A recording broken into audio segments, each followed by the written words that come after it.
ওয়া নাকসিম মিনাল আমওয়ালি ওয়াল আনফুসি ওয়াস সামারাত ওয়া বাশশিরিস সাবিরিন। আল্লাহ তাআলা বলছেন অবশ্যই অবশ্যই আমি তোমাদেরকে পরীক্ষা করব, ভয় দিয়ে, ক্ষুধা দিয়ে, সম্পদের ঘাটতি দিয়ে, আতঙ্ক দিয়ে, প্রাণনাশ দিয়ে, ফল ফসলের হানি দিয়ে পরীক্ষা করব।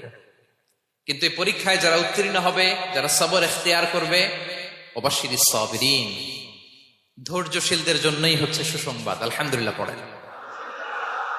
তাহলে সম্মানিত সুধী, আমরা বুঝতে পারলাম এই পৃথিবীর ফিচার হচ্ছে এখানে বিপদ থাকবে, বিপদ ছাড়া কেউ থাকবে না। স্ট্রাগল থাকবে, কষ্ট থাকবে, ঝুঁকি থাকবে, রিস্ক থাকবে, এবং নানা ধরনের বিপদ আপদ দিয়ে আল্লাহ তাআলা আমাদেরকে পরীক্ষা করবেন। এটা মাস্ট, এটা আমাদের মাইন্ডসেটে নিয়ে নিতে হবে। মাইন্ডসেটে এটা ক্লিয়ার থাকতে হবে। চিরসুখ চিরশান্তি এই দুনিয়াতে মিলবে, কোথায় মিলবে তাহলে? এটা তাহলে বিপদ আসবে।